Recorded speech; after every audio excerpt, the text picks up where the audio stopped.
கிறிஸ்துவுக்குள் பிரியமானவர்களே, ஆண்டவராகிய இயேசு கிறிஸ்துவின் இனிய நாமத்தினாலே உங்களை வாழ்த்துகிறேன்.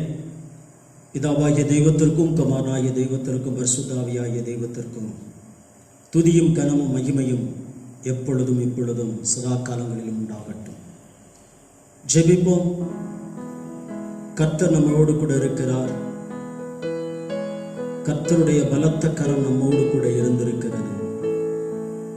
கடந்த வாரம் முழுவதும் நம்மை கண்மணி போல பாதுகாத்த தேவாதி தேவனுக்கும் ராஜாதி ராஜாவுக்கும் நன்றி சொல்லும்படியாய் கர்த்தர் நமக்கு கொடுத்த நல்ல ஒரு நேரத்திற்காக தேவ சமூகத்திலே நம்மை அர்ப்பணித்து நம்முடைய தேவனாகிய கர்த்தருக்கு துதியையும் ஸ்தோத்திரத்தையும் கனத்தையும் கொண்டு வருவோம். ஸ்தோத்திரிக்கிறோம் ஆண்டவரே, நன்றியோடு துதிக்கிறோம் அப்பா. மலைகளுக்கு மேலாக, வானங்களுக்கு மேலாக, உன்னதங்களில் வாசமாயிருக்கிற எங்கள் தேவனாகிய கர்த்தாவே, நீர் கொடுத்த அருமையான அந்த கால வேளைக்காக நாங்கள் உமக்கு நன்றி செலுத்துகிறோம். துதிகளுக்கும் ஸ்தோத்திரங்களுக்கும் மத்தியிலே உலாவுகிறவரே, பரலோகத்தில் வீற்றிருந்து பூமியில் உள்ள எல்லாவற்றையும் கண்ணோக்கி பார்க்கிற எங்கள் தேவனாகிய கர்த்தாவே, கிருபையினாலும் இரக்கங்களினாலும் முடிசூட்டுகிறவரே, வானம் கொள்ளக்கூடாத மகிமைக்கு பாத்திரராய் இருக்கிற எங்கள் பரலோகத்தின் தகப்பனே, எங்களை நேசிக்கிறதான நல்ல பிதாவே, நீர் கொடுத்த அந்த நல்ல கால வேளையிலுமை துதிக்கும்படியா எங்களுக்கு தந்த நல்ல கிருபைக்காக, தயவுக்காக, எங்களுக்கு நீர் பாராட்டின உம்முடைய கண்களிலே கிடைத்த எல்லா இரக்கத்திற்காகவும் நாங்கள் உம்மை நன்றியோடு துதித்து ஸ்தோத்திரிக்கிறோம். எங்கே 2-3 பேரை நாமத்தினாலே கூடுகிறார்களோ அவர்கள் மத்தியில் வாசமாயிருப்பேன் என்று சொன்ன தெய்வம், இந்த நாட்களிலும் கூட ஆண்டவரே வீடுகளிலே அமர்ந்திருக்கிற எங்களோடு கூட உடைய கிருபை ஆண்டவரே இந்த ஆன்லைன் வழியாக இந்த ஆராதனையிலே கலந்து கொள்ளுகிறதான ஒவ்வொரு கர்த்தருடைய பிள்ளைகளுடைய வாழ்க்கையிலும் நீர் கிருபை பாராட்டினதற்காக உமக்கு நன்றி செலுத்தும். கடந்த நாட்கள் முழுவதும் எங்களை கண்மணி போல காத்த தெய்வம், இந்த புதிய நாளை காண்பதற்கு எங்களுக்கு கிருபை செய்தீரே.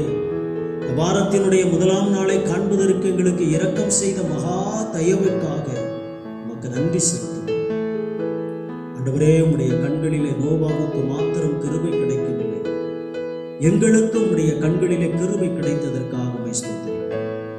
நீர் எத்தனை மகத்துவம் உள்ளவர், மகிமை நிறைந்தவர், மாட்சிமை நிறைந்தவர், சர்வ வல்லமை உள்ளவர், அற்புதங்களினாலும் அடையாளங்களினாலும் அறியப்பட்டவரே, ஆபிரகாமின் தேவன் என்றும் ஈசாக்கின் தேவன் என்றும் யாக்கோபின் தேவன் என்றும் அறியப்பட்டவரே, தகப்பனே, ஆதி பிதாக்களோடு கூட, ஆதி பரிசுத்தவான்களோடு கூட உம்முடைய வல்லமைகளை வெளிப்படுத்தி, ஆண்டவரே உம்முடைய மகத்துவங்களை வெளிப்படுத்தி, உம்முடைய பராக்கிரமங்களை வெளிப்படுத்தி, நீரே ஜீவனுள்ள தெய்வம் என்பதை நிரூபித்தவர் அல்லவா.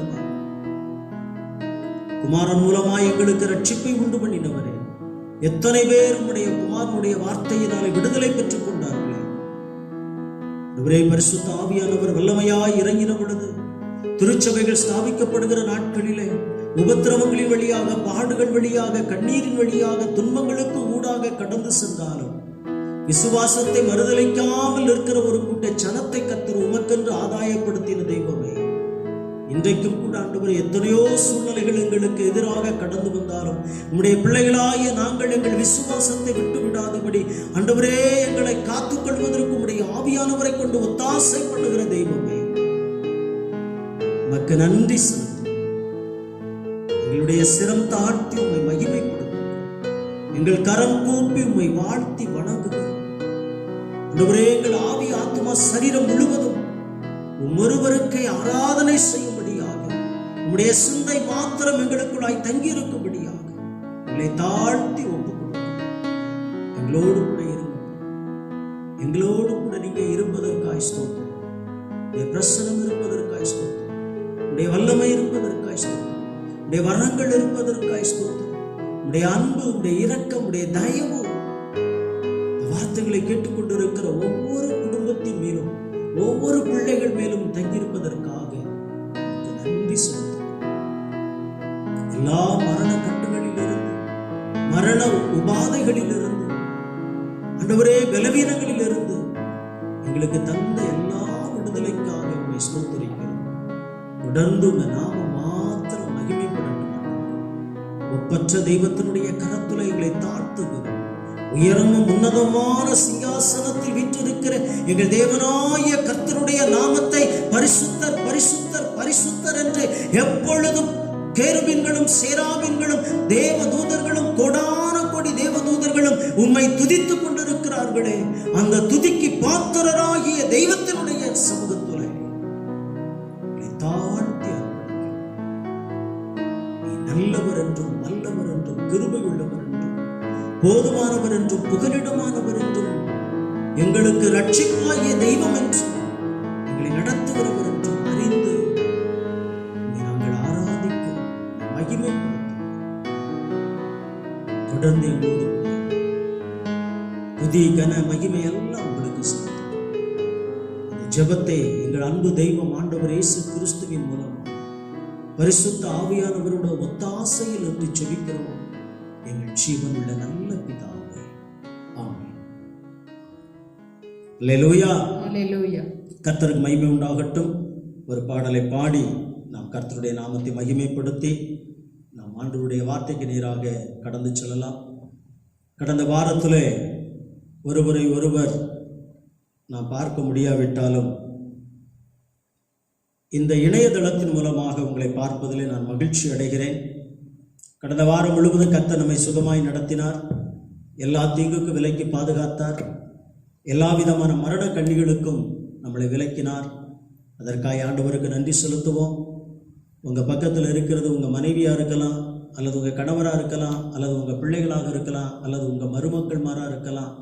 யாராக இருந்தாலும் அவர்களிடத்தில் சொல்லுங்கள், நம்மோடு கூட கர்த்தர் இருந்தார் என்பதற்கு இந்த நாளிலே நாம் அமர்ந்திருப்பது தான் சாட்சி என்று. அப்படிப்பட்ட கிருபையை கர்த்தர் நமக்கு தந்ததற்காக நம்ம ஆண்டவருக்கு நன்றி செலுத்துவோம். சங்கீதம் 121வது சங்கீதம் 1வது வசனம் இப்படி சொல்லுகிறது, எனக்கு ஒத்தாசை வரும் பர்வதங்களுக்கு நேராக என் கண்களை ஏறெடுக்கிறேன். வானத்தையும் பூமியையும் உண்டாக்கின கர்த்தரிடத்திலிருந்து எனக்கு ஒத்தாசை வரும் என்று சொல்லி இந்த சங்கீதத்தின் மூலமாய் உண்டாக்கப்பட்ட ஒரு பாடலை பாடி தேவநாமத்தை உயர்த்துவோம். கர்த்தர் நம்மோடு இருக்கிறார். அல்லேலூயா, அல்லேலூயா. எனக்கொத்தாசை வரும் பர்வதம் நேராய் எந்தன் கண்களை ஏறெடுப்பேன். எனக்கொத்தாசை வரும் பர்வதம் நேராய் எந்தன் கண்களை ஏறெடுப்பேன். வானமும் பூமியும் படைத்த வல்ல தேவனிடமிருந்தே, வானமும் பூமியும் படைத்த வல்ல தேவனிடமிருந்தே, எண்ணுக்கடங்கா நன்மைகள் வருமே என் கண்கள் ஏறெடுப்பே. எண்ணுக்கடங்கா நன்மைகள் வருமே என் கண்கள் ஏறெடுப்பே. எனக்கொத்தாசை வரும் பர்வதம் நேராய் எந்தன் கண்களை ஏறெடுப்பே. எனக்கொத்தாசை வரும் பர்வதம் நேராய் எந்தன் கண்களை ஏறெடுப்பே. மலைகள் பெயர் மகத்திடினும் இலை மாறி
கண்களை ஏறெடுப்பே.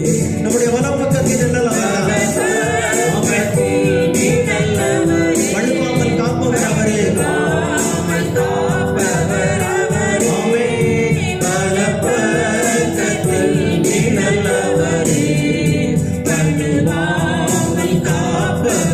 அவரே. சூரியன் பகலில் சந்திரன் இரவில் சேதப்படுத்தாதே. சூரியன் பகலில் சந்திரன் இரவில் சேதப்படுத்தாதே. எனக்கு தாசை வரும் பர்வதம் நேராய் என்ற கண்களை ஏறெடுப்பே. எனக்கு தாசை வரும் பர்வதம் நேராய் என்ற கண்களை ஏறெடுப்பே. எந்த தீங்கும் என்னை அணுகாமல் ஆத்துமாவை காக்கும் என் தேவன்.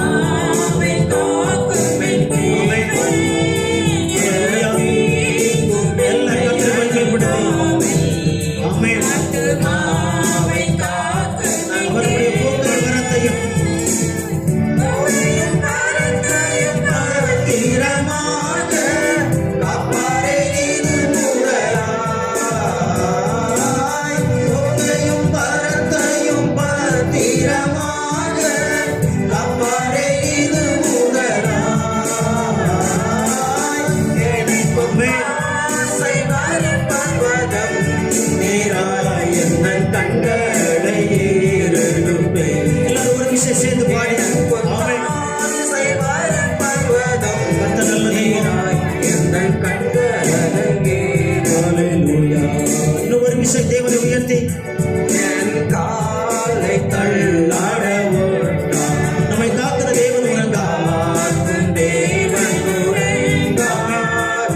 என் காலை தள்ளாட ஓட்டார். என்னை காக்கும் தேவன் உறங்கார். இஸ்ரவேலை காக்கும் நன் தேவன் அப்பகல் உறங்காரே.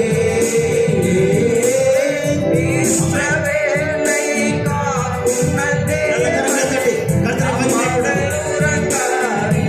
ஹல்லேலூயா. எனக்கு தாசை வரும் பர்வதம் நேராய் என்ற கண்களை ஏறெடுப்பே. எனக்கு தாசை வரும் பர்வதம் நேராய் என்ற கண்களை ஏறெடுப்பே.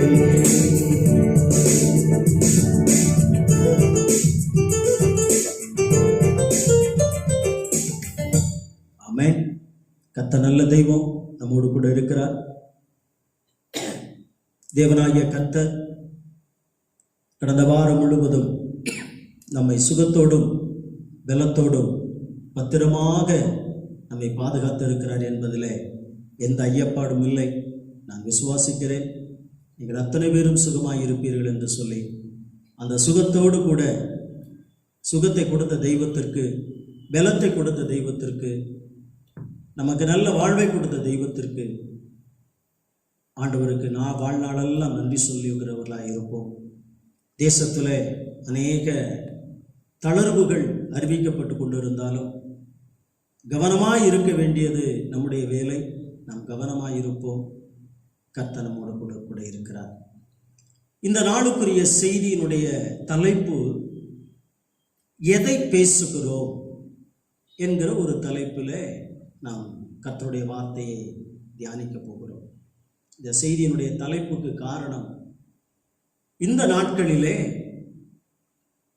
எங்கு பார்த்தாலும் ஒரே பேச்சு, திரும்பின பக்கமெல்லாம் ஒரே பேச்சு, தெருக்களிலும் ஒரே பேச்சு, வீடுகளிலும் ஒரே பேச்சு, நகரங்களிலும் ஒரே பேச்சு, பட்டணங்களிலும் ஒரே பேச்சு தான், தலைநகரத்திலும் ஒரே பேச்சு தான். உலகளாவிய ஒரு பேச்சுக்கள் இருக்குமே, ஆனால் அது கொரோனாவை பற்றியதான ஒரு பேச்சாகத்தான் இருக்கிறது. இந்த பேச்சை பேசாம யாருமே இருக்க முடியாது. எல்லாரும் பேசி இருப்பார்கள். படித்தவர்கள் பேசியிருப்பார்கள், படிக்காதவர்கள் பேசியிருப்பார்கள், நடுத்தர மக்கள் பேசியிருப்பார்கள், உயர்ந்தவர்கள் தாழ்ந்தவர்கள் என்று யாராக இருக்கட்டும், எல்லாருடைய வாயிலும் ஒரு முறையாவது இந்த வார்த்தை வராமல் இருந்திருக்காது, இந்த கொரோனாவினுடைய தாக்கம் எப்பொழுது முடியும் என்று சொல்லி. ஆகையினாலே நாம் கொரோனாவை பற்றியே பேசிக்கொண்டிருக்கிறோமே, அதை பேச பேச பேச பேச நம்முடைய மனதிலே அதை குறித்ததான அழுத்தங்கள் அதிகமாகிறது. அப்படியானால் நாம் எதை பேச வேண்டும்? இன்றைக்கு மனிதன் எதை பேசுகிறான், மனிதன் எதை பேச வேண்டும் என்கிற ஒரு சிந்தனையிலே வந்த ஒரு காரியம்தான் இன்றைக்கு கர்த்தருடைய வார்த்தையாக வெளிவருகிறது. ஆகையினாலே இந்த ஒரு வசனத்தை எடுத்து வாசித்து இந்த செய்திக்கான ஆதார வசனமாக மத்தேயு 12வது அதிகாரம் 37வது வசனத்தை நாம் வாசிக்க கேட்கலாம். ஏனெனில் உன் வார்த்தைகளினாலே நீதிமான் என்று தீர்க்கப்படுவாய், அல்லது உன் வார்த்தைகளினாலே குற்றவாளி என்று தீர்க்கப்படுவாய் என்று சொன்னார். எனக்கு அன்பான தேவ ஜனமே, இன்றைக்கு நாம் எதை பேசுகிறோம், ஆண்டவர் எதை பேச வேண்டும் என்று விரும்புகிறார்? இதுக்கு முன்னாடி உள்ள சில வசனங்களை எல்லாம் நீங்க வாசித்து பார்த்தீங்களானால், நல்ல இருதயத்திலிருந்து, நல்ல இருதயமாகிய பொக்கிஷத்திலிருந்து ஒரு மனிதன், நல்ல மனிதன் என்ன செய்கிறானா, நல்லவைகளை வெளியே கொண்டு வருகிறார். சொல்ல 35வது வசனத்துல பாத்தீங்கன்னா, நல்ல மனுஷன் இருதயமாகிய நல்ல பொக்கிஷத்திலிருந்து நல்லவைகளை எடுத்து காட்டுகிறார்.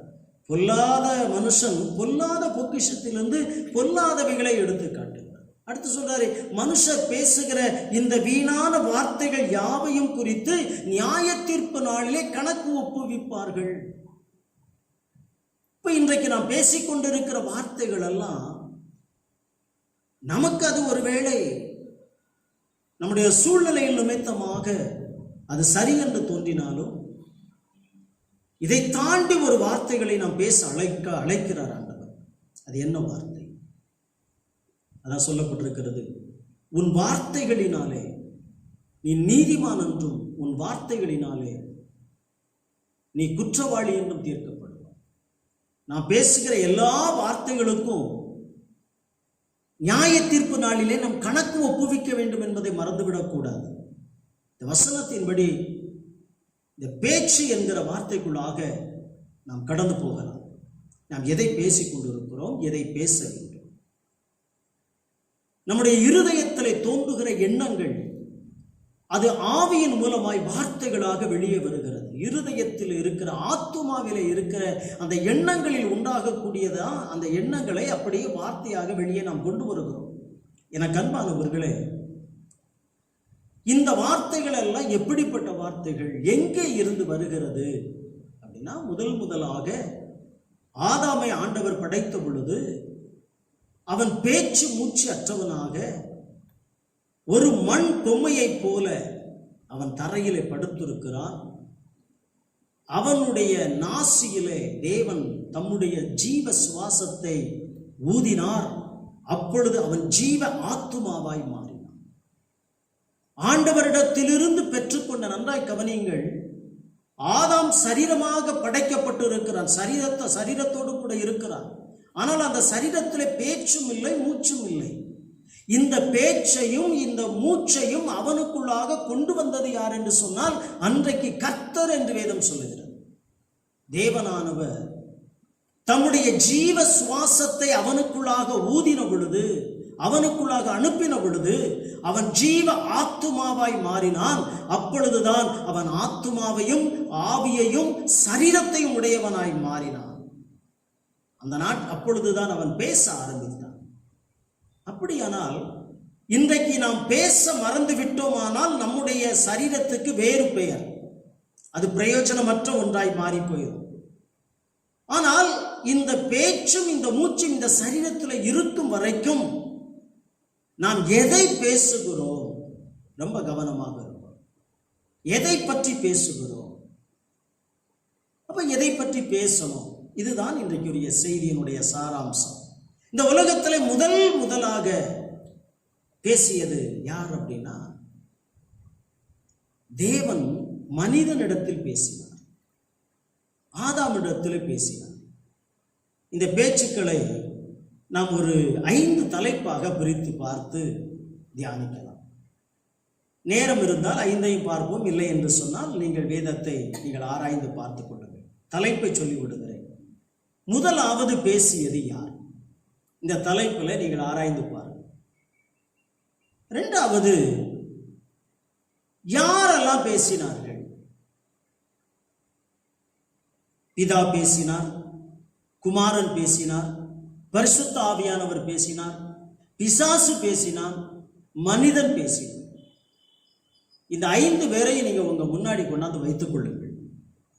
பிதா பேசினது என்ன? குமாரன் பேசியது என்ன? பரிசுத்த ஆவியானவர் பேசியது என்ன?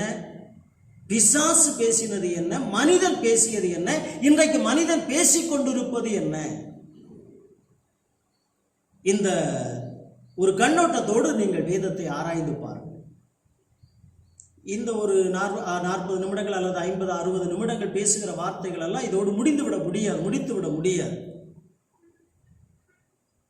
முதலாக தேவன், பிதாவாகிய தெய்வம் மனிதனோடு பேசுகிற பொழுது என்ன சொன்னார் தெரியுங்களா? அவனுக்கு சகல அதிகாரங்களையும் அவன் கையில கொடுத்தான். முதலாக தேவன் மனிதனோடு பேசின போது அவனுக்கு சகல அதிகாரத்தை கொடுக்கிறவராக பிதா இருந்தார். அது அவனுடைய வாழ்க்கையில நன்மையாக மாறியது. சமுத்திரத்துல அதிகாரம், பூமியில அதிகாரம், வானத்திலே அதிகாரம், இப்படி 3 வித அதிகாரங்களை உடையவனாக மனிதனை தேவன் மாற்றும்படிக்காக மனிதனோடு கூட பேசினார். இதை நீங்கள் ஆதியாகமம் 1வது அதிகாரத்தில் நன்கு தெரிந்த வசனம் தான். நீங்கள் வாசித்து பாருங்கள். நீங்கள் பூமியை ஆண்டு கொள்ளுங்கள். வானத்திலும் அதிகாரம், பூமியிலும் அதிகாரம், சமுத்திரத்திலும் அதிகாரம். முற்பிதாக்களோடு கூட தேவன் பேசினார். நோவாவோடு கர்த்தர் பேசினார். நோவாவுக்கு கர்த்தருடைய கண்களிலே கிருபை கிடைத்தது. ஆண்டவர் பேச பேச, அவருடைய வார்த்தைகளுக்கு செவி கொடுக்க ஒரு ஆசீர்வாதங்கள் நம்முடைய வாழ்க்கையில வந்து கொண்டே இருக்கும். கீழ்ப்படியாம இல்லாமல் ஆசீர்வாதம் இல்லை, மறந்துவிடக்கூடாது. நோவாவுக்கு கர்த்தருடைய கண்களிலே கிருபை கிடைத்தது எதினால் அப்படின்னா, தேவனுடைய வார்த்தையின்படியே அவன் செய்து முடித்தான். தேவன் சொன்னபடியே செய்தான் என்று வசனம் சொல்லுகிறார். அப்படியானால் நீங்களும் உங்களோடும் என்னோடும் தேவன் பேசிக் கொண்டிருக்கிறாரா? இன்றைக்கு இதா பேசினார் ஆபிரகாமோடு கூட. நான் உன்னை பெரிய ஜாதியாக்குவேன், நான் சொல்ற இடத்துக்கு போ, உன் தகப்பனையும் உன் தாயையும் உன் என்ன ஜன எல்லாவற்றையும் விட்டு நான் காண்பிக்கிற தேசத்திற்கு போ என்று சொன்ன பொழுது அந்த வார்த்தைக்கு செவி கொடுத்து அப்படியே கடந்து வந்தாரே. அப்படி கடந்து வந்த பொழுது என்ன நடந்ததுன்னா, ஆபிரகாமை விசுவாசத்தின் தகப்பனாக, ஜாதிகளுக்கு தகப்பனாக, எத்தனை ஜாதிகள் இந்த உலகத்தில் உண்டோ அத்தனை ஜாதிகளுக்கு விசுவாச தகப்பன் யார் தான்? ஆபிரகாம் தான். அல்லேலூயா, அல்லேலூயா. ஆண்டவர் ஒரு மனிதனோடு கூட பேசுகிறார் என்றால் அந்த மனிதனை அடுத்த ஒரு கட்டத்திற்கு கொண்டு செல்வதற்காக கர்த்தர் பேசுகிறார். மோசேயோடு கர்த்தர் பேசினார், முகமுகமாய் பேசினார். இதெல்லாம் உங்களுக்கு நல்ல தெரிந்த பகுதிகள், அதனால தான் நான் வசனத்தை சொல்லாம போய்கிட்டு இருக்கிறேன். தேவன் முகமுகமாய் மோசேயோடு கூட பேசினார். மோசேக்கு ஒரே ஒரு விருப்பம் தான். நன்றாய் கவனித்துக் கொள்ளுங்கள். மோசேயினுடைய வாழ்க்கையிலே 40 ஆண்டுகள் 3 பகுதிகளாக உண்டு. முதல் 40 ஆண்டுகள் அவன் செல்வ செழிப்பிலே வளர்ந்த ஒரு மனிதன், சகல சாஸ்திரங்களையும் போர்க்கலைகளையும் கற்று தேறின ஒரு மனிதன். மோசே நினைச்சிருந்தா அடுத்த பார்வோன் அவர்தான். ஏன்னா அன்றைக்கு அந்த நாட்களில் இருந்த பார்வோனுக்கு குமாரர்கள் கிடையாது, குமாரத்தி தான். அந்த குமாரத்தின் திருமணம் ஆகாமலே மோசையை எடுத்து வளர்த்த ஒரு பெண்மணி. அடுத்த ஒரு எகிப்தினுடைய ராஜாவாய் மாறக்கூடியவன் அதை வெறுத்து தள்ளிவிட்டு வனாந்திரத்திற்கு ஓடிப்போனான். அப்படி ஓடிப்போன 2வது 40 ஆண்டுகளிலே கர்த்தர் அவரை உருவாக்கினார். 3வது 40 ஆரம்பிக்கிறது. தேவன் அழைத்து கொண்டு வருகிறார். ஊழியத்தின் பாதையிலே 40 ஆண்டுகள். அதுக்கு இவர் எங்கே இருந்திருக்கலாம்? எகிப்திலே இருந்திருக்கலாம். இந்த ஜனத்தோட போராடிக்கிட்டு இருக்கிறதுக்கு பதிலா. அப்படிப்பட்ட உபத்திரவங்கள், இங்கதான் உபத்திரவமே ஜாஸ்தி, முறுமுறுப்புகள் ஜாஸ்தி, அவமானங்கள் ஜாஸ்தி, நிந்தைகள் ஜாஸ்தி. இதையெல்லாம் கடந்துதான் மோசே கடந்து வருகிறார். மோசையோடு தேவன் பேசினார் அல்லவா? முகமுகமாய் பேசினார். மோசைக்கு ஒரே ஒரு ஆசை தான். அவர் கேட்டார், ஆண்டவரே, நான் உம்மை காண வேண்டும், உம்முடைய முகத்தை பார்க்கணும். ஆண்டவர் சொல்லுகிறார், என்னுடைய முகத்தை பார்க்கிறவன் செத்து போவான். என்னிடத்துல உனக்கு ஒரு இடம் உண்டு, அந்த இடத்துக்கு வா, நான் உன்னை மறைத்து வைத்துக் கொள்கிறேன் என்று சொல்லி கர்த்தர் தமது கண்மலையினுடைய வெடிப்பில் வைத்து மோசையை தன்னுடைய கரங்களினால் பாதுகாத்தார். ஆண்டவரிடத்துல நமக்கு ஒரு இடம் இருக்கிறது. அவருடைய பலத்த கரத்திற்குள்ளாக அடங்கி இருக்கும் போதுதான் அந்த பாதுகாப்பு நம்ம மேல இருக்கும்ங்கிறத மறந்துடக்கூடாது பிரியமானவர்களே. அந்த பாதுகாப்பினுடைய நிழலிலே மோசே இருந்தார். தேவனுடைய முன்பகுதி கடந்து போனது, தேவனுடைய முதுகைத்தான் அவர் பார்த்தார். ஒருவேளை அந்த முதுகிலே என்ன இருந்திருக்கும்? ஒரு கேள்வியை உங்களுக்கு முன்பாக வைக்கிறேன். மோசே பார்த்த முதுகிலே என்ன இருந்திருக்கும்? ஒரு ஆய்வுக்காக நீங்கள் சிந்தித்து பாருங்கள். மோசே தேவனுடைய முகத்தை பார்க்கவில்லை, தேவனுடைய முதுகை கண்டார். அப்ப அவருக்கு சரீரம் ஒரு முதுகுங்கிற ஒரு சரீரம் இருக்கு இல்லையா? அந்த சரீரத்துல மோசே எதையோ பார்த்திருக்கணும். அவர் என்ன பார்த்தார்? நீங்கள் யோசிங்க. வேதத்துல எங்கேயாவது அதற்கு ஆதாரம் இருக்கிறதா தேடி பாருங்கள். இப்படித்தான் பிதா பேசினார். ஒவ்வொரு பரிசுத்தவான்களோடும் பேசினார். தீர்க்கதரிசிகளை கொண்டு பேசினார், தீர்க்கதரிசிகளோடும் பேசினார், தீர்க்கதரிசிகளை கொண்டும் பிதாவாகிய தெய்வம் பேசினார். ஒரு வசனத்தை எடுத்து வாசிக்கலாம். எபிரேயருக்கு எழுதின நிருபம் 12வது அதிகாரம், எபிரேயர் 12வது அதிகாரம் 25வது வசனம் சொல்லுகிறது, பேசுகிறவருக்கு நீங்கள் செவி கொடுக்க மாட்டோம் என்று விலகாதபடிக்கு எச்சரிக்கையாயிருங்கள். ஏனெனில் பூமியிலே பேசினவருக்கு செவி கொடுக்க மாட்டோம் என்று விலகினவர்கள் தப்பி போகாமல் இருக்க பரலோகத்திலிருந்து பேசுகிறவரை நாம் விட்டு விலகினால் எப்படி தப்பி போவோம்? அல்லேலூயா, அல்லேலூயா. பேசினவர், அதாவது பேசுகிறவர் என்று அந்த இடத்துல சொல்லப்பட்டிருக்கிறது. பிதா, குமாரன், ஆவியானவரை இங்க நம்ம பார்க்கலாம். முதலாவது பேசினவர் யாரு? பிதாவும் பேசினார், வார்த்தையாகிய தெய்வம் பேசினார், பரிசுத்த ஆவியானவரும் பேசினார். பேசினவருக்கு என்ன செய்யலையா? நீங்கள் செவி கொடுக்க மாட்டோம் என்று விலகாதபடி எச்சரிக்கையாயிருங்கள். அப்போ பேசுகிற தெய்வத்திற்கு நம்ம இடம் கொடுக்கணும். அவர் நம்மை பேச வைப்பார். நாம் என்ன பேசணுங்கிறதை அவர் பேச வைப்பார். 2வது பகுதியில் பார்க்கிறோம், குமாரன் பேசினார். முதலாவது பிதா பேசினார், வனாந்திரத்தில் பேசினார், ஜனங்களோடு பேசினார், தீர்க்கதரிசிகளோடு பேசினார், ராஜாக்களோடு பேசினார், பரிசுத்தவான்களோடு பேசினார். சாதாரண ஒரு பெண்மணி வீட்டை விட்டு ஓடுகிற ஒரு ஆகாரோடு கூட ஆண்டவர் பேசினார். ஆகாருடைய வாழ்க்கையே மாறியதல்லவா? ஆகாருடைய சந்ததியிலே இன்றைக்கு ராஜாக்கள் எழும்பி இந்த தேசத்தையே ஆண்டு கொண்டு இருக்கிறார்களே, உலகத்திலே பல தேசங்களை ஆண்டு கொண்டு இருக்கிறார்களே. அதற்கெல்லாம் காரணம் என்ன தெரியுமா? ஆகாரோடு தேவன் பேசினது தான், பிதாவாகிய தெய்வம் பேசினது தான் காரணம். அப்படியானால் பிதா பேசின எல்லா வார்த்தைகளிலும் முடிவில் பார்த்தீங்கன்னா ஒரு பிளஸிங் இருந்தது, ஒரு ஆசீர்வாதம் இருந்தது. 2வது குமாரன் பேசினார். இந்த பூமியில மனிதராய் வந்த பின்பு இயேசுவானவருடைய வாயிலிருந்து கிருபையுள்ள வார்த்தைகள் புறப்பட்டது என்று வேதம் சொல்லுகிறது. அவருடைய வாயிலிருந்து புறப்பட்ட ஒவ்வொரு வார்த்தைகளும் அது தான் செய்ய வேண்டிய வேலையை செய்யாமல் அது திரும்பாது என்று வேதம் சொல்லுகிறது. அவருடைய வாயிலிருந்து புறப்பட்ட ஒவ்வொரு வார்த்தைகளிலும் வல்லமை இருந்ததை பார்க்கிறோம். மரித்து அடக்கம் செய்யப்பட்டு 4 நாளாயிற்று. அந்த கல்லறைக்குள்ளாக இருந்து லாசருவை வெளியே வரச் செய்தது அவருடைய வார்த்தையினுடைய வல்லமை. மரித்து போன ஒரு பெண்மணியை உயிரோடே எழுப்பி கொண்டு வந்தது அவர் பேசின வார்த்தையில் இருந்த வல்லமை. பாவியான ஒரு ஸ்திரியை அந்த பாவத்தில் இருந்து மன்னிக்கக்கூடிய அதிகாரம் பெற்றவராய் ஒரு வார்த்தை சொல்லுகிறார், போ, இனி பாவம் செய்ய. இந்த பெண்மணியுடைய வாழ்க்கையை மாறியது. எனக்கு அன்பான தெய்வச்சனம், குமாரனும் இந்த உலகத்தில் பேசினார்.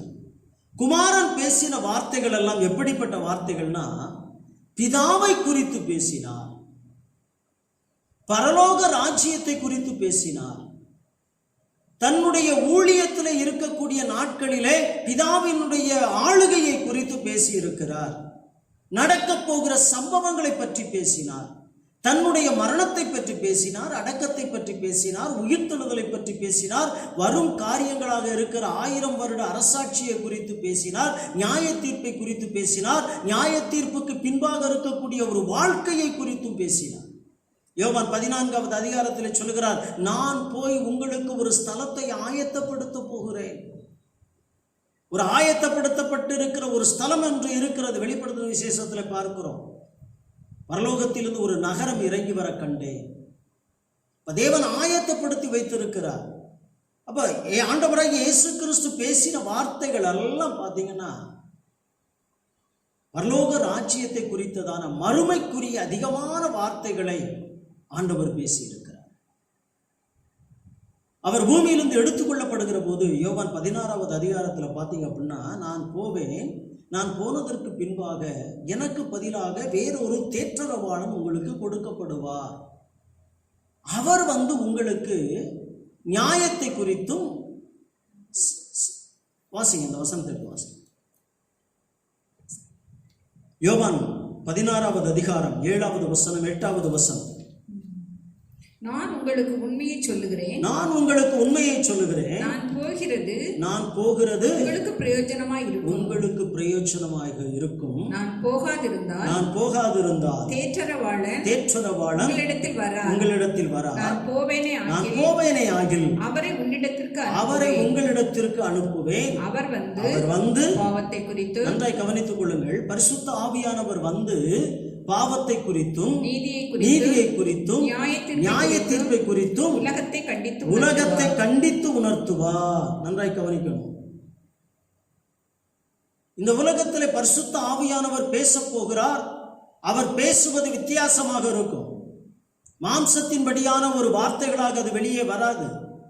ஆனால் ஆவியானவர் பேசிக் கொண்டிருக்கிறார். இன்றைக்கும் சபைகளிலே ஆவியானவர் பேசிக் கொண்டிருக்கிறார். சபைகள் நடத்தப்படாத நாட்களிலும் இன்றைக்கு ஆவியானவர் பேசிக் கொண்டிருக்கிறார். சத்திய ஆவியாகிய தேற்றரவாளன் அவர் வரும்போது 13வது வசனம் சொல்லுகிறது, சகல சத்தியத்திற்குள்ளும் உள்ளங்களை நடத்துவார். அவர் தம்முடைய சுயமாய் பேசாமல் தாம் கேள்விப்பட்ட யாவையும் சொல்லி வரப்போகிற காரியங்களை உங்களுக்கு அறிவிப்பார். அது மாத்திரமல்ல, 14வது வசனம் சொல்லுகிறது, அவர் என்னுடையதில் எடுத்து உங்களுக்கு அறிவிப்பதினால் என்னை மகிமைப்படுத்துவார். குமாரனாகிய கிறிஸ்துவை மகிமைப்படுத்துவார். அப்போ சத்திய ஆவியாகிய தேற்றரவாளன் இன்றைக்கு பேசிக் கொண்டிருக்கிறார். பிதாவாகிய தெய்வம் பேசினார். அவர் பேசுவதெல்லாம் மனிதர்களுடைய பிளஸ்ஸிங்காக மாறியது, மனிதர்களுக்கு ஆசீர்வாதமாய் மாறியது. குமாரன் பேசினார், அது பிதாவை கனப்படுத்தியது. பிதாவின் ராஜ்யத்திற்கு தம்முடைய ஜனத்தை ஆயத்தப்படுத்தும்படியான ஒரு ஆசீர்வாதத்தை கொண்டு வந்தது. குமாரன் வந்து மரிக்கவில்லை என்று சொன்னால் உங்களுக்கும் எனக்கும் இன்றைக்கு ரட்சிப்பு இல்லை. அப்போ குமாரன் எதை குறித்து பேசினார் என்றால், பிதாவினுடைய ஆளுகை, ரட்சிப்பு பற்றிய காரியங்களை, நித்தியங்களை பற்றிய காரியங்களை பேசினார். அவர் பேசினவராக மாத்திரமல்ல, அந்த எதற்காக வந்தாரோ அதை செய்து முடித்ததினாலே ஆண்டவருடைய பேச்சு எதிலே முடிந்ததென்றால் உங்களுக்கும் எனக்கும் ரட்சிப்பு என்கிற ஒரு மிகப்பெரிய ஒரு ஆசீர்வாதத்தை கொண்டு வந்தது. பரிசுத்த ஆவியானவர் எதை குறித்து பேசுகிறாரா? ஆண்டவராகிய இயேசு கிறிஸ்துவினிடத்தில் இருந்து எடுத்து நமக்கு கொடுக்கிறார். அப்போ வார்த்தையாகிய தெய்வத்தினிடத்திலிருந்து வார்த்தைகளை எடுத்து இன்றைக்கு நமக்கு வார்த்தைகளாக பேசிக் கொண்டிருக்கிறார், சத்தியமாக போதித்துக் கொண்டிருக்கிறார். அதனாலதான் அவருக்கு பெயர் சத்திய ஆவியாகிய தேற்றரவாளன் என்று சொல்லப்பட்டிருக்கிறது. அவர் வரும்போது நீதியை குறித்தும் நியாயத்தை குறித்தும் பாவத்தை குறித்தும் நமக்கு கண்டித்து உணர்த்துவார். எது சரி எது தவறு என்று நமக்கு கண்டித்து உணர்த்துகிற ஒரு வேலையை பரிசுத்த ஆவியானவர் செய்வார். நன்றாய் கவனித்துக் கொள்ளுங்கள். இதனுடைய முடிவுகள், இன்றைக்கு பிதா பேசுகிற வார்த்தைகள், குமாரன் பேசின வார்த்தைகள், ஆவியானவர் பேசின வார்த்தைகளுடைய முடிவை நீங்க பார்த்தீங்க அப்படின்னு சொன்னா எல்லாமே ஆசீர்வாதம். இன்றைக்கு ஆவியானவர் பேசுகிற வார்த்தை என்ன? நம்மை சத்தியத்தின்படி நடத்தி கர்த்தராகிய இயேசு கிறிஸ்து வரும்போது நம்முடைய ஆவி, ஆத்தும, சரீரம் குற்றமற்றதாய் காக்கப்படுகிற வேலையை, காத்துக்கொள்ளுகிற வேலையை, அடைகாக்கிற வேலையை இன்றைக்கு ஆவியானவர் செய்து கொண்டிருக்கிறார். அல்லேலூயா. இன்றைக்கு ஆவியானவர் நம்மோடு கூட பேசுவதனுடைய நோக்கம் என்ன? ஆவியானவர் நம்மோடு இடைப்பட்டு கொண்டிருப்பதனுடைய நோக்கம் என்ன அப்படின்னா, நம்முடைய ஆவி, ஆத்தும, சரீரம் கெட்டு போகக்கூடாது. அது குற்றப்படுத்தாதபடிக்கு கர்த்தராகிய இயேசு கிறிஸ்து வரும்போது சபை எடுத்துக்கொள்ளப்படுவதற்கு முன்பு உங்களையும் என்னையும் ஆயத்தப்படுத்துகிற வேலையை இன்றைக்கு ஆவியானவர் செய்து கொண்டிருக்கிறார். எல்லா மனிதர்களுக்கும் மரணம் உண்டு, மரணத்திற்கு பின்பு ஒரு வாழ்க்கை உண்டு. அந்த வாழ்க்கைக்கு நம்மளை ஆயத்தப்படுத்தி கொண்டிருக்கிறவர் ஆவியானவர். அப்ப அவர்கள் மூவருடைய பேச்சுக்களுமே, மூவருடைய செயல்பாடுகளுமே மனிதர்களாகிய நம்மை ஆசீர்வதிப்பதற்காகவும் ரட்சிப்பதற்காகவும், ரட்சிப்பினுடைய வழியிலேயே நம்மை நடத்தி தேவனுடைய ராஜ்யத்திற்குள்ளாக கொண்டு செல்லுகிற இந்த காரியங்களை குறித்து தான் இந்த மூவரும் பேசுகிறார்கள். தெய்வீகத்துவத்தில் இருக்கிறதான, தேவத்துவத்தில் இருக்கிறதான பிதாவும் குமாரனும் ஆவியானவரும் பேசிக் கொண்டிருக்கிறார்கள். அவர்கள் என்ன பேசினார்கள் என்பதை நான் பேசிக் கொண்டிருக்கிறேன். அல்லேலூயா. கர்த்தர் நல்லவர். அடுத்து நான்காவதாக பார்க்கிறோம் பிசாசினுடைய பேச்சு. தேவனுடைய பேச்சு, பிதாவினுடைய பேச்சு உண்மையாய் இருக்கிறது. ஆனால் பிசாசு பேசுகிறார். இன்றைக்கு ஊழியர்களை கூட பிசாசு எடுத்து பயன்படுத்தி பேசிக் கொண்டிருக்கிறார். கள்ள தீர்க்க தரிசனங்களையும், கள்ள சொப்பனங்களையும், கள்ள தரிசனங்களையும் ஜனங்களுக்குள்ளாக கொண்டு வந்து ஜனங்களை தேவனை விட்டு பிரிக்கிற ஒரு வேலையை அவன் இன்றைக்கு செய்து கொண்டிருக்கிறான். அதனாலதான் அவனுக்கு பெயர் என்னன்னா, பொய்யனும் பொய்யுக்கு பிதாவுமாய் இருக்கிறான் என்று சொல்லி. இந்த உலகத்தினுடைய அதிபதியாய் இருக்கக்கூடிய பிசாசு என்ன பேசிக் கொண்டிருந்தான்? அவன் முதலாக பிசாசு யாரோடு பேசினான் தெரியுமா? விழத்தள்ளப்பட்ட தூதனாய் யாரோடு கூட பேசினான் தெரியுமா? ஏவாளோடு தான் பேசினான். என்ன பேசினான்? பொய் பேசினான். அல்லேலூயா. அவன் உண்மையை பேசவில்லை, அவன் பொய்யை பேசினான். ஆனால் ஆதாமிடத்திலும் ஏவாளிடத்திலும் தேவன் உண்மையை பேசியிருந்தார். நீங்கள் இந்த தோட்டத்தில் உள்ள எல்லா கனிகளையும், மரங்களுடைய கனிகளையும் நீங்கள் சாப்பிடலாம். ஆனால் ஒரு நன்மை தீமை அறியத்தக்க இந்த ஒரு விருட்சத்தினுடைய கனியை மாத்திரம் நீங்க என்ன செய்யக்கூடாது? புசிக்க கூடாது. அப்படி புசிக்கும் நாளிலே நீங்கள் சாகவே சாவீர்கள் என்று சொல்லி தேவன் உண்மையை சொன்னார். ஆனால் பிசாசுனுடைய நோக்கம் என்ன அப்படின்னா, அந்த உண்மையை மறைத்து அவன் பொய்யை சொன்னான். நீங்கள் அதை புசிக்கும் நாளிலே நீங்கள் சாக மாட்டீர்கள், நீங்கள் புசிக்கும் நாளிலே சாக மாட்டீர்கள். அன்பானவர்களே, தேவன் சொல்லுகிற வார்த்தைக்கும் மனிதன் பிசாசு சொல்லுகிற வார்த்தைக்கும் வித்தியாசம் உண்டு. தேவன் உண்மையை பேசினார், உண்மையை சொன்னார். நீ சாப்பிட்டா செத்து போயிருவே அப்படின்னு சொல்லி சொன்னார். ஆனா பிசாசு சொன்னா, நீங்க சாப்பிட்டா சாக மாட்டீங்க, தேவர்களைப் போல மாறிவிடுவீர்கள். இன்றைக்கும் பாருங்க, உண்மைக்கு வேல்யூ கம்மியா தான் இருக்கு. உண்மை லேட்டா தான் ஜெயிக்கும், ஆனா பொய் உடனே ஜெயிக்கும். உலகம் அப்படித்தான் ஓடிக்கொண்டிருக்கிறது. எனக்கு அன்பானவர்களே, பிசாசு வீழ்வதை பற்றி பேசினான், தேவனோ வாழ்வதை பற்றி பேசினான்.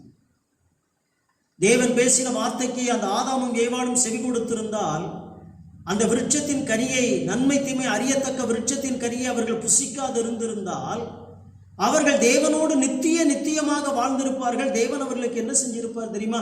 ஜீவ விருட்சத்தின் கனியை புசிக்க கொடுத்திருப்பார். ஆனால் அவருடைய கட்டளைக்கு கீழ்ப்படியாததினாலே, அவர்கள் நன்மை தீமை அறியத்தக்க கனியை புசித்ததினாலே அவர்கள் மரணத்திற்கு ஏதுவான ஒரு சூழ்நிலைக்கு கொண்டு செல்லப்பட்டார். ஒரு ஆவிக்குரிய மரணம் அங்கே உண்டானது. ஆத்துமாவிலே மரணம் என்பது ஒரு பிரிவு, அவ்வளவுதான். அந்த பிரிவை அவர்கள் சந்தித்தார்கள். தேவனை விட்டு அவர்கள் பிரிந்து போனார்கள். எனக்கு அன்பானவர்களே, பிசாசனுடைய பேச்சு அது பொய்யாய் இருக்கிறது. இன்றைக்கு உலகத்திலே அநேக காரியங்களை பிசாசு என்ன செய்கிறான்? ஒரு ஆயுதத்தை பயன்படுத்தி பேசிக் கொண்டிருக்கிறான். அது யார் என்று சொன்னால் மனிதன். ஐந்தாவதாக பார்க்கிறோம் மனிதனுடைய பேச்சு. இன்னைக்கு மனிதர்களாகிய உங்களுடைய என்னுடைய பேச்சு எப்படி இருக்கிறது? நிறைய வசனங்கள் உண்டு. பிசாசு ஒரு மனிதனை பயன்படுத்தி பேசலாம், தேவன் ஒரு மனிதனை பயன்படுத்தி பேசலாம், மனிதன் சுயமாகவும் பேசலாம். இதுல எந்த கேட்டகரியில நீங்களும் நானும் இருக்கோம் அப்படிங்கிறது நம்மை நாமே ஆராய்ந்து பார்த்துக் கொள்வோம். ஒரு மனிதனோடு தேவன் இடைப்பட்டு தேவனுடைய சித்தத்தின்படி பேசுகிற ஒரு மனிதன் ஒருவர் உண்டு. பிசாசுடைய சித்தத்தை பயன்படுத்தி பிசாசுடைய சித்தத்துக்கு கீழ்ப்படிந்து பேசுகிறவர்களும் உண்டு. மனிதன் தன்னுடைய சுய சித்தத்தின்படி பேசுகிறவர்களும் உண்டு. இன்றைக்கு மனிதனை பயன்படுத்தி பிசாசானவன் எப்படிப்பட்ட வார்த்தைகளை இன்றைக்கு பேசி வாழ வைத்துக் கொண்டிருக்கிறான் என்றால், நான் வசனத்தை சொல்லி நம்ம வாசிக்க ஆரம்பிச்சோம்னா நேரம் போத. நான் வசனத்தை சொல்லுகிறேன், நீங்க வீட்டில் போய் நல்லா தியானிச்சு பாருங்க. என்னாகமம் 12வது அதிகாரம் 8வது வசனத்துல விரோதமான பேச்சுக்களை இன்றைக்கு மனிதன் பேசிக் கொண்டிருக்கிறான். 1 சாமுவேல் 2வது அதிகாரம் 3வது வசனம் சொல்லுகிறது, அகந்தையான பேச்சுக்களையும் மேட்டிமையான பேச்சுக்களையும் இன்றைக்கு மனிதன் பேசிக் கொண்டிருக்கிறான். எசேக்கியேல் 3வது அதிகாரம் 5வது வசனம் சொல்லுகிறது, விளங்காத பேச்சுக்களை மனிதன் பேசிக் கொண்டிருக்கிறான். லூக்கா 24வது அதிகாரம் 11வது வசனம் சொல்லுகிறது, வீண் பேச்சுக்களை இன்றைக்கு மனிதன் பேசிக் கொண்டிருக்கிறான். ரோமர் 16வது அதிகாரம் 18வது வசனம் சொல்கிறது, மனிதர்கள் இச்சகம் பேசுகிறார்கள். எபேசியர் 5வது அதிகாரம் 4வது வசனத்திலே அப்போஸ்தலனாகிய பவுல் சொல்லுகிறார், மனிதன் புத்தியீனமான பேச்சுக்களையும் பரியாச உதடுகளையும் உடையவனாய் இன்றைக்கு மனிதன் பேசிக் கொண்டிருக்கிறான். 1 தீமோத்தேயு 1வது அதிகாரம் 6வது வசனமும் 6வது அதிகாரம் 20வது வசனமும் சொல்லுகிறது, வீண் பேச்சுக்களையும் சீர்கேடான கிழவிகளுடைய பேச்சுக்களும் என்று சொல்லப்பட்டிருக்கிறது.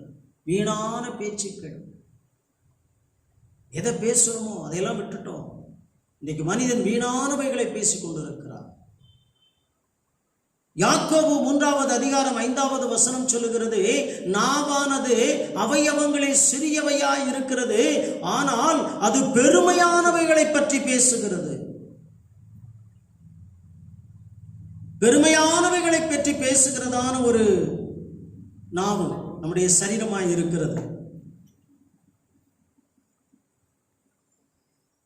கர்த்தர் நல்லவர். யோபனுடைய புஸ்தகத்திலே 32வது அதிகாரம் 22வது வசனம் சொல்லுகிறது, மனிதன் இச்சகம் பேசுகிறான். யோபு 37:19வது வசனம் சொல்லுகிறது, மனிதன் முறை தப்பி பேசிக்கொண்டிருக்கிறான் என்று சொல்லி. இன்னும் 42வது அதிகாரம் 8வது வசனம் சொல்லுகிறது, மனிதன் நிதானமாய் பேசுகிறவனாய் அல்ல, நிதானம் தவறி பேசுகிறவனாக இருக்கிறான். சங்கீதம் 41:6 சொல்லுகிறது, வஞ்சனையான வார்த்தைகளை பேசுகிறவன்.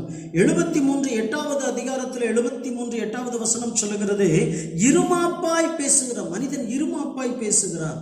சங்கீதம் 5:6 பார்த்தீங்கன்னால் அவன் பொய்யை பேசுகிறவனாக இருக்கிறான். 12:2 வாசிக்கிறோம், அவனுடைய உதடுகள் இருமனம் உள்ளவைகளாக பேசுகிறது. 17வது சங்கீதம் 10வது வசனம் சொல்லுகிறது, அவனுடைய வாயிலே வீம்பான வார்த்தைகள். இன்றைக்கு மனிதன் அதைத்தான் பேசிக் கொண்டிருக்கிறான். இன்றைக்கு மனிதனுடைய பேச்சுக்கள் எல்லாம் எப்படிப்பட்ட பேச்சுக்களாக இருக்கிறதா? நிறைய ஒரு அட்டவணையே இங்க சொல்றார். விரோதமான பேச்சுக்கள், அகந்தையான பேச்சுக்கள், வேற்றுமையானவைகளை பேசுகிற வார்த்தைகள், விளங்காத வார்த்தைகள், வீணான பேச்சுக்கள், இச்சகம் பேசுதல், புத்தீனமான பேச்சுக்கள், பரியாசம் பண்ணி பேசுதல், வீண் பேச்சு, சீர்கேடான பேச்சு, பெருமையான பேச்சு. இன்னைக்கு மனிதன் பேசிக் கொண்டிருக்கிறதெல்லாம் அப்படித்தான் இருக்கு. ஆனால் பிதாவாகிய தெய்வம் பேசின வார்த்தைகள் எப்படிப்பட்ட வார்த்தைகள்?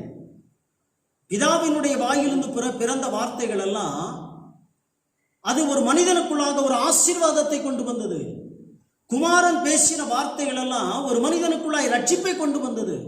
பரிசுத்த ஆவியானவர் பேசுகிற வார்த்தைகள் எல்லாம் ஒரு மனிதனை நித்திய ரட்சிப்புக்கு நேராக இந்த உலகத்தினுடைய ஆசீர்வாதத்திற்கும் நித்திய ஆசீர்வாதத்துக்கு நேராக கொண்டு செல்லுகிறவைகளாய் இருக்கிறது.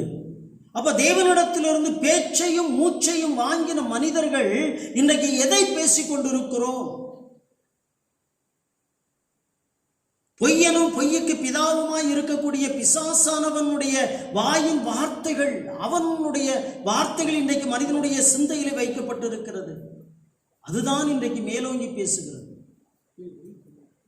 உண்மை பேசுகிறவர்கள் உண்மையுள்ளவர்கள் ஜனத்தில் என்ன செஞ்சிருக்காங்களாம்?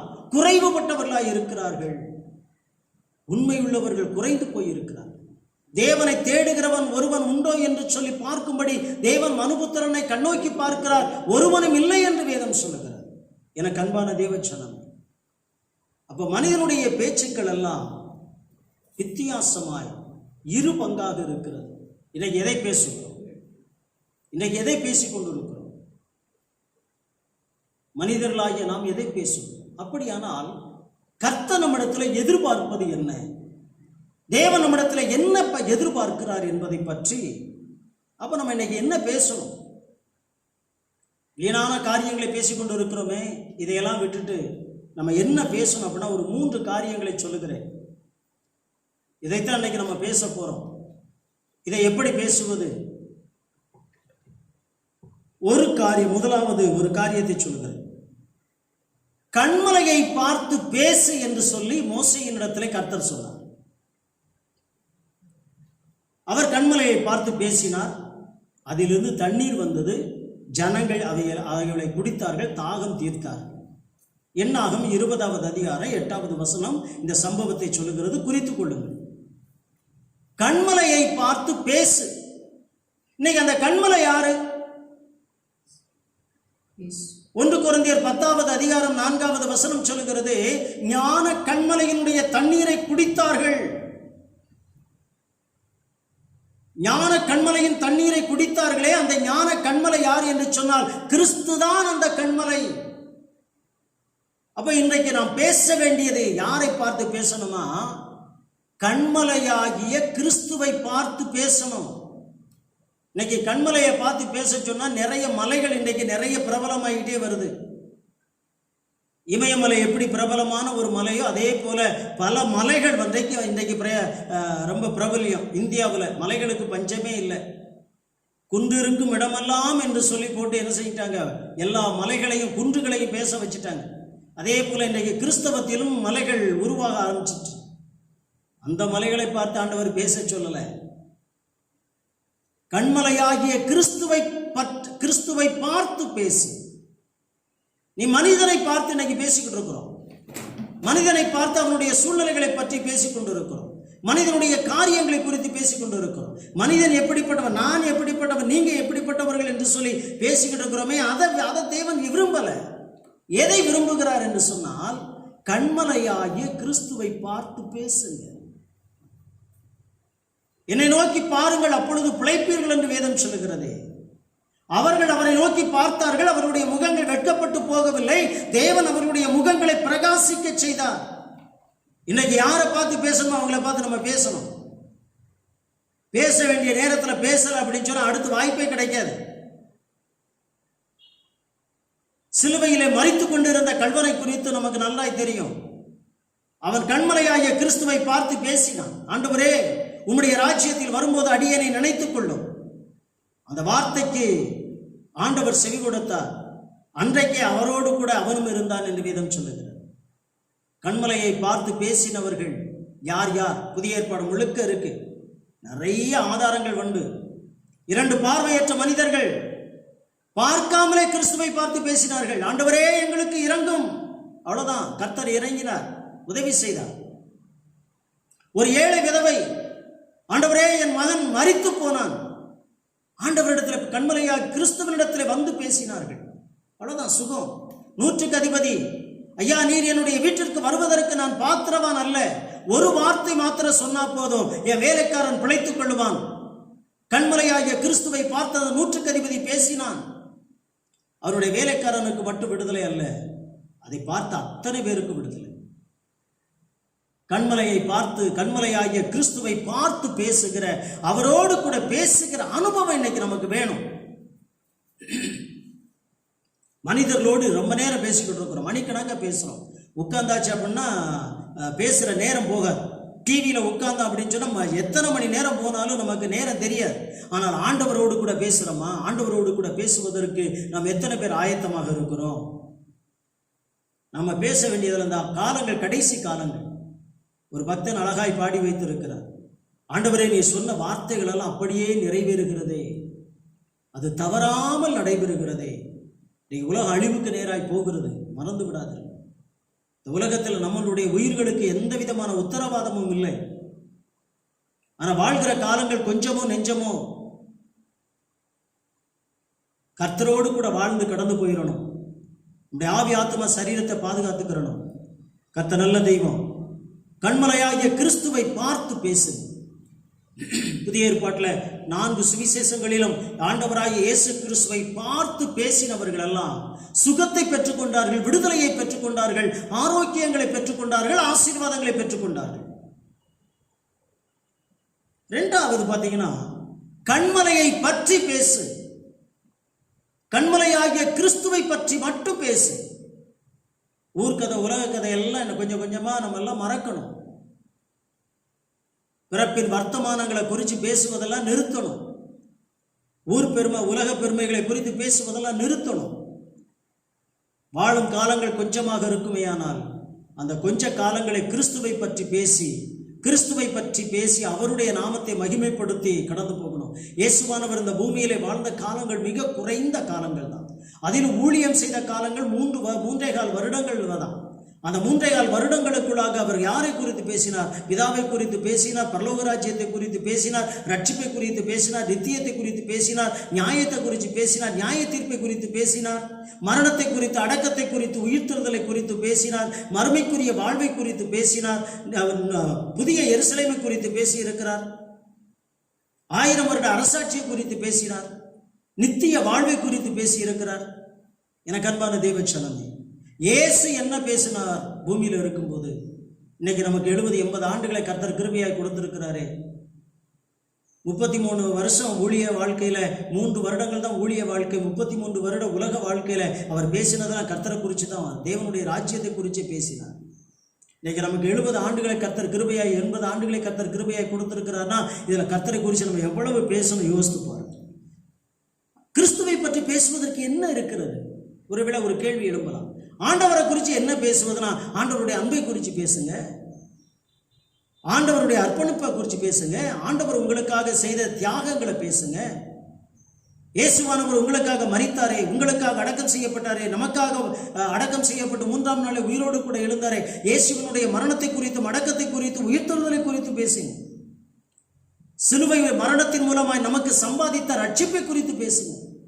அந்த ரட்சிப்புக்கு பின்னாடி இருக்கிறதான இந்த எடுத்துக்கொள்ளப்படுவதற்கும் ரட்சிக்கப்பட்டதற்கு இடைப்பட்ட நாட்களில் பரிசுத்த ஆவியானவர் நம்மை நடத்தி கொண்டு வருகிறாரே, சத்தியத்தின் மூலமாய் நம்மளை நடத்தி கொண்டு வருகிறாரே, அந்த வழிநடத்தலை பற்றி பேசுங்க. சமாதானத்தை குறித்து பேசுங்க, சந்தோஷத்தை குறித்து பேசுங்க, நித்திய வாழ்வை குறித்து பேசுங்க, 1000 வருட அரசாட்சியை குறித்து பேசுங்க, நியாய தீர்ப்பை குறித்து பேசுங்க, நித்தியமாய் புதிய எருசலேமில் ஆண்டவரோடு கூட வாழணுமே அந்த வாழ்க்கையை குறித்து பேசுங்க. கணவன் மனைவியோடு பேசுங்க, மனைவி கணவனோடு பேசுங்க, பிள்ளைகளோடு கூட பேசுங்க, சத்தியத்தை பற்றி பேசுங்க, சத்தியமுள்ள தேவனாகிய கிறிஸ்துவை பற்றி பேசுங்க. அப்ப கண்மலையாகிய கிறிஸ்துவை பற்றியே பேசி ஆகணும். இந்த காலகட்டங்கள் உலகத்தில் நிறைய மனிதர்கள் கிறிஸ்துவை பற்றி பேசி இருக்கிறார்கள். இன்னைக்கு நம்முடைய வாழ்க்கையில் கூட அப்படிப்பட்ட ஒரு கிருபை நமக்கு கிடைக்கட்டும். 3ஆவதாக பார்த்தீங்கன்னா, கடைசியாக கண்மலையாகிய கிறிஸ்துவுக்குள் இருந்து பேசு. கிறிஸ்துவை பற்றி பேசுவது பெரியதல்ல, அப்படி பேசுகிற மனிதன் கிறிஸ்துவுக்குள் இருந்து என்ன செய்யணுமா? பேசணும். அதான் கொரிந்தியர் புத்தகத்தில் அழகா சொல்லி இருக்கிறார், ஒருவன் கிறிஸ்துவுக்குள் இருந்தால் அவன் புது சிருஷ்டியாய் இருக்கிறான், பழையவைகள் எல்லாம் ஒழிந்து போயின, எல்லாம் புதிதாயின. ஒரு மனிதன் கிறிஸ்துவுக்குள் இருந்து பேசணும். கர்த்தருக்குள் இருந்து ஒரு மனிதன் பேசுகிறதற்கும் கர்த்தர் இல்லாமல் பேசுகிறதற்கு நிறைய வித்தியாசம் உண்டு. கர்த்தருக்குள் இருந்து பேசுகிறவனுடைய வார்த்தைகளிலே நிதானம் இருக்கும். கர்த்தருக்குள் இருந்து பேசுகிறவனுடைய வாயிலிருந்து வருகிற வார்த்தைகளிலே கிருபை இருக்கும், சமாதானம் இருக்கும், சந்தோஷம் உள்ள வார்த்தைகள் இருக்கும். அந்த வார்த்தைகள் எந்த ஒரு மனிதனை காயப்படுத்தாது, அது குணப்படுத்துகிற ஒன்றாக இருக்கும். ஆனால் முந்தி ஒரு அட்டவணை பார்த்தோம் பார்த்தீங்களா, அது எல்லாம் கிறிஸ்துவுக்குள் இல்லாத மனிதர்கள். கையில கிறிஸ்தவ குடும்பத்தில் பிறந்ததுனால நம்ம எல்லாம் பரலோகத்துக்கு போயிட முடியாது. ஒருவர் கிறிஸ்துவுக்குள் வாழணும், அவருடைய வேதத்தின்படி நடக்கிற ஒரு அனுபவத்துக்குள்ள வரணும். ஆலயத்துக்கு போகிற எல்லாரும் பரலோகத்துக்கு போயிட முடியாது. ஆராதனையில் பங்கு பெறுகிற அத்தனை பேரும் பரலோகத்துக்கு போயிட முடியாது. கையில பைபிளை தூக்குறவங்க எல்லாம் பரலோகத்துக்கு போயிட முடியாது. அப்போ ஒரு மனிதன் கிறிஸ்துவுக்குள் வாழும் போதுதான் அவன் ஒரு புதிய சிருஷ்டியாய் மாற முடியும். அப்போதான் அவன் நித்தியத்தை குறித்ததான ஒரு நித்திய ரட்சிப்புக்குள்ளாக அவன் நிச்சயமாக கடந்து போக முடியும். பிரியமானவர்களே, சங்கீதம் 15:2 சொல்லுகிறார், மனதார சத்தியத்தை பேசுகிற மனிதனாக இருக்கணுமா? கர்த்தாவே, யார் உம்முடைய கூடாரத்தில் வாசம் பண்ணுவான், யார் உம்முடைய பரிசுத்த பர்வதத்தில் நிலைத்து நிற்பான் அப்படின்னா யாரு அப்படின்னா, வசனம் சொல்லுகிறது சத்தியத்தின்படி மனதார சத்தியத்தை பேசணுமா. மனசுக்குள்ள சத்தியம் இருந்தா தான் சத்தியத்தை பத்தி பேச முடியும். மனசுக்குள்ள சத்தியம் எப்போ வரும்? ஒரு மனிதன் கிறிஸ்துவுக்குள்ள இருந்தா தான் அந்த மனசுக்குள்ள ஆத்மாவுக்குள்ள போய் சத்தியம் தங்கும். அதே சங்கீதம் 37:30 பார்த்தீங்கன்னா, கிறிஸ்துவுக்குள் வாழ்கிற மனிதனுடைய வார்த்தைகள் எப்படி இருக்குமா, அவன் நாவு நியாயத்தை பேசும். அதனால்தான் சத்திய ஆவியானவரை குறித்து சொல்லும்போது, சத்திய ஆவியானவர் வரும்போது அவர் என்ன செய்வாராம், பாவம்னா என்ன அப்படின்னு பேசுவார், நீதினா என்னன்னு பேசுவார், நியாய தீர்ப்புனா என்னன்னு பேசுவார். ஏன்னா அவர் சத்திய ஆவியாகிய தெய்வம். அப்ப நாமும் கூட இன்றைக்கு சத்தியத்திற்குள்ளாய் இருக்கிற ஒரு அனுபவத்துக்குள்ளாக நாம் கடந்து வர வேண்டும். பிரியமானவர்கள், 3 காரியங்களை சொல்லி இருக்கிறேன். கண்மலையாகிய கிறிஸ்துவை பார்த்து பேசுங்கள், கண்மலையாகிய கிறிஸ்துவை பற்றி பேசுங்கள், கண்மலையாகிய கிறிஸ்துவுக்குள் இருந்து பேசுங்கள். நிச்சயமாக நம்முடைய வார்த்தைகள் அது கர்த்தரை மகிமைப்படுத்துவதாய் மாறும், அது கர்த்தருக்கு பிரியமாய் மாறும். பிதா பேசினார், அது ஆதாம் முதற்கொண்டு அத்தனை பேருடைய வாழ்க்கையிலும் ஆசீர்வாதமாய் மாறியது. குமாரன் பேசினார், அவர் தம்முடைய ஜனங்களுக்கு ரட்சிப்பு என்கிற மிகப்பெரிய ஒரு ஆசீர்வாதத்தை கொண்டு வந்து கொடுத்தார். பரிசுத்த ஆவியானவர் பேசுகிறார், பேசிக்கொண்டிருக்கிறார். அவர் நம்மை நித்தியத்திற்கு நீராக வழிநடத்துகிற மிகப்பெரிய ஒரு சாக்கியத்தை நம்முடைய வாழ்க்கையை செய்து கொண்டிருக்கிறார். இன்னைக்கு நாம் பேசுகிறோம், கிறிஸ்துவுக்குள் இருந்து பேசினால் அது நம்மையும் ரட்சிக்கும், நம்மை சார்ந்தவர்களையும் ரட்சிக்கும். அந்த ரட்சிப்புக்குள்ளாக நம்மை அர்ப்பணிப்போம். கர்த்தர் நம்மை ஆசீர்வதிப்பாராக. கண்களை மூடி ஜெபிப்போம். ஹல்லேலூயா.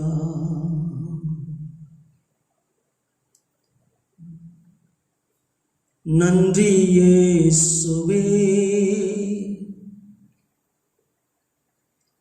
ஹல்லேலூயா. நன்றி ஐயா, நன்றி இயேசுவே. ஒரு நாளும் என்னை மறவா தெய்வம் நீரே, நன்றியோடு உம்மை துதிக்கிறேன். ஒரு நாளும் என்னை மறவா தெய்வம் நீரே, நன்றியோடு உம்மை துதிக்கிறேன். நன்றி இயேசுவே, என்னாலும் இயேசுவே. ஆண்டவரை பார்த்து ஆண்டவரே நன்றின்னு சொல்லுங்க பார்க்கலாம். நன்றி இயேசுவே, என்னாலும் இயேசுவே. இன்னும் ஒரு விசை கர்த்தரை உயர்த்தி நன்றி இயேசுவே, என்னாலும் இயேசுவே. நம்மை மறவாதவர், நம்மை விட்டு கொடுக்காதவர், நம்மை கைவிடாதவர், நம்மை காக்கிறவர், நம்மை ஆசீர்வதிக்க நினைக்கிற தெய்வத்தினுடைய பிதாவாகிய தெய்வத்தினுடைய வார்த்தைகள், பேச்சுக்கள் எல்லாம் மனிதர்களாகிய நாம் ஆசீர்வதிக்கப்பட வேண்டும் என்பதாய் இருந்தது. குமாரனுடைய வார்த்தைகளும் பேச்சுக்களும் நமக்குள்ளாய் ரட்சிப்பை கொண்டு வந்து நம்மை அடுத்த ஒரு வாழ்வுக்குள்ளாய் இழந்து போன பிதாவினுடைய கரத்திலிருந்து பிரிந்து வந்த நம்மை மறுபடியும் பிதாவோடு ஒப்புரவாக்குகிற ஒரு ஆசீர்வாதம் உள்ள ஒரு வாழ்வை நமக்குள்ளாய் இயேசுவானவர் கொண்டு வந்தார். பரிசுத்த ஆவியானவரோ 1000 ஆண்டுகள் நித்தியமாக பிதாவோடும் குமாரனோடும் நாம் வாழ்வதற்கான ஒரு வாழ்வை நமக்குள்ளாய் கொண்டு வருகிற ஒரு ஆசீர்வாதமான ஒரு பேச்சுக்களை இன்றைக்கு வார்த்தைகள் மூலமாய் பேசி நம்மை நடத்தி கொண்டிருக்கிறார். எனக்கு அன்பான தேவச்சனமே, நாம் எதை பற்றி பேசுகிறோம்? நாம் எதை பற்றி பேசுகிறோம்? நம்முடைய பேச்சுக்கள் எதுவாய் இருக்கிறது? தேவன் விரும்புவதெல்லாம் கண்மலையாகிய கிறிஸ்துவை பார்த்து பேசுகிற அனுபவம், கண்மலையாகிய கிறிஸ்துவை பற்றி பேசுகிற அனுபவம், கண்மலையாகிய கிறிஸ்துவுக்குள் இருந்து பேசுகிற அனுபவத்தை தேவன் நம்மிடத்தில் எதிர்பார்க்கிறார். நாம் பேசுகிற ஒவ்வொரு வார்த்தைகளுக்கு கணக்கு கொடுக்கணும். நாம் பேசுகிற வார்த்தைகள் தான் நம்மை நீதிமானாய் மாற்றும். நாம் பேசுகிற வார்த்தைகள் தான் நம்மை குற்றவாளியாய் தீர்க்கும். எந்த ஸ்தானத்தில் இருக்கிறோம்? செபிப்போம். நல்ல தகப்பனே, நீர் கொடுத்த ஆசீர்வாதமான இந்த கால வேளைக்காக உமக்கு நன்றி செலுத்துகிறோம். ஆண்டவரே, என் வாயின் வார்த்தைகளும் என் இருதயத்தின் தியானமும் உம்முடைய சமூகத்தில் பிரதியாய் இருப்பதாக என்று சொல்லி சங்கீதக்காரன் சொல்லுகிறாரே, இன்றைக்கு நாங்கள் பேசுகிற வார்த்தைகள் உம்மை கனப்படுத்துகிறதா, உம்மை உயர்த்துகிறதா, உம்மை மேன்மைப்படுத்துகிறதா இருக்கிறதா என்பதை ஆராய்ந்து பார்க்க எங்களுக்கு ஒரு கிருபை கொடுத்ததற்காக நன்றி. தொடர்ந்து உங்களுடைய கிருபையின் பிரசன்னத்துக்குள்ள ஒப்புக் கொடுக்கும். கடந்த வாரம் முழுவதும் எங்களை கண்மணி போல பாதுகாத்த எங்கள் அன்பு தெய்வம், இந்த நாட்களிலும் கூட ஆண்டவரே உம்முடைய ரட்சிப்புக்குள்ளாக எங்களை நடத்துவீராக. உம்முடைய மகிமை எங்களுக்குள்ளாய் தங்கி இருந்து, அந்த மகிமைக்குள்ளாய் நாங்களும் தங்கி இருந்து நலமான வார்த்தைகளை பேசி எங்கள் ஆத்துமாவை கெட்டுப்போக பண்ணாதபடி எங்கள் ஆத்துமாவை நாங்கள் மீட்டுக்கொள்ளத்தக்கதாக தேவன் கிருபை செய்கிறார். கடந்த வாரம் முழுவதும் எங்களை கண்மணி போல பாதுகாத்த தெய்வம், இந்த வாரம் முழுவதும் எங்களை சுகத்தோடும் பலத்தோடும் எங்களை பாதுகாத்துக் கொள்ள நீ நல்லவராய் இருப்பதற்காக நன்றி செலுத்துகிறோம். இந்த வார்த்தைகளை கேட்ட ஒவ்வொருவரையும் நீர் ஆசீர்வதிப்பீராக. இந்த வார்த்தைகளை கேட்ட ஒவ்வொருவரோடும் தேவனாகிய கர்த்தருடைய கரம் இருப்பதாக. இந்த வார்த்தைகளை கேட்ட ஒவ்வொருவர் மேலும் தேவ பிரசன்னம் கூட இருந்து அவர்களை வழிநடத்துவதாக ஒப்புக் கொடுக்கிறோம். எல்லா தீங்குக்கும் எங்களை விலக்கி பாதுகாத்துக் கொள்ளும். சகல துதி கன மகிமை எல்லாம் உங்களுக்கு செலுத்தி எங்கள் ஜெபத்தை எங்கள் அருமை ஆண்டவரும் இரட்சகருமாய் இருக்கிற இயேசு கிறிஸ்துவின் நாமத்தில் ஜெபிக்கிறோம் எங்கள் ஜீவனுள்ள நல்ல பிதாவே, ஆமென். சேர்ந்து சொல்லுவோம். என் ஆத்துமாவே கர்த்தரை ஸ்தோத்திரி, என் முழுவதுமே கர்த்தருடைய பரிசுத்த நாமத்தை ஸ்தோத்திரி. என் ஆத்துமாவே கர்த்தரை ஸ்தோத்திரி, கர்த்தர் செய்த சகல உபகாரங்களையும் மறவாதே. ஆமென். நம்முடைய ஆண்டவராகிய இயேசு கிறிஸ்துவினுடைய கிருபை, பிதாவாகிய தேவனுடைய அன்பு, பரிசுத்த ஆவியானுடைய வழிநடத்துதல் நம் அனைவரோடும் எப்பொழுதும் சதா காலங்களிலும் நிலைத்திருப்பதாக. ஆமென். அல்லேலூயா. எல்லாருக்கும் ஸ்தோத்திரம். கர்த்தர் உங்களை ஆசீர்வதிப்பாராக. கர்த்தருடைய கிருபைக்காய் நன்றி செலுத்துங்க. கர்த்தருடைய பிரசன்னத்துக்குள்ளாகவே இருங்க. தேவனுடைய கிருபை நம்மை வழி நடத்தட்டும். கர்த்தருக்கு மகிமை உண்டாகட்டும். வரக்கூடிய காலங்களிலே இந்த கொரோனாவினுடைய தாக்கங்கள், தளர்வுகள் இருக்குமேயானால் சபைகள் திறக்கப்படுவதற்கான வாய்ப்புகளை கர்த்தர் ஏற்படுத்தி கொடுப்பாரே. ஆனால் நாம் அதில் சபைகளில் கூடி ஆராதிப்பதற்கு தேவன் நமக்கு கிருபை செய்வார் என்கிற நிச்சயம் நமக்கு உண்டு. அந்த நிச்சயத்துக்குள்ளாய் கடந்து போவோம். அதுவரையிலும் நாம் நம்முடைய சபையிலே இந்த ஆன்லைன் வழியாக ஆராதனை நடைபெறும். அந்த ஆராதனை பங்கு பெறுவோம். கர்த்தர் நம்மை ஆசீர்வதிப்பார்.